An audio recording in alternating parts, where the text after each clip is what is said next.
The two components of a loan payment are the principal repayment and the interest charges. Now, interest charges are usually front loaded, which means that the interest component is highest at the beginning of the loan and it gradually decreases with each payment.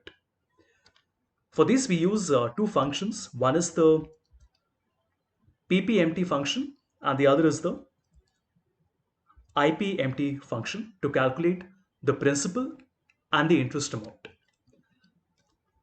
To calculate the principal amount, we write PPMT. The rate would be 8% by 12.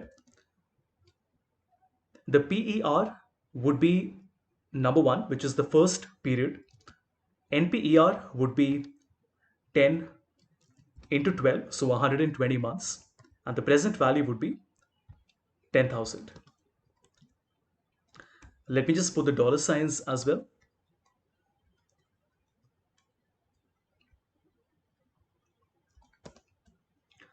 So the principal for the first period would be 54.66.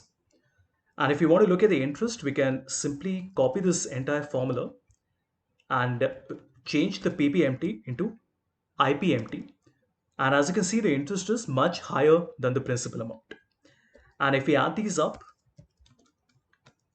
we get 121.33, which is nothing but the total amount. And if we copy this formula right till the end, you notice that the principal amount is this, and the interest, as you can see, is front loaded.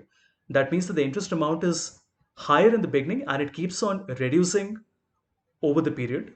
On the other hand, the principal amount is smaller in the beginning and it keeps on increasing towards the end.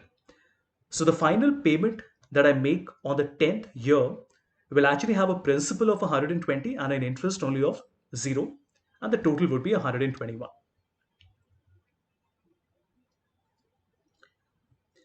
This is how the two functions look. So we have PPMT and IPMT. They're exactly the same. So the arguments are exactly the same. The difference is that PPMT allows you to calculate the principal, while IPMT allows you to calculate the interest component. So rate is the same as PMT. So we have the fixed rate of interest. PER is the payment period, where one would be the first payment and the last payment should be the same number as the NPER.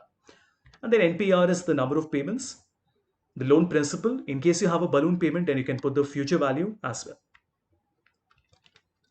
So this is very handy when you want to create a schedule and want to understand that for a loan that you're repaying, what is the breakup of principal and interest during that entire loan tenure.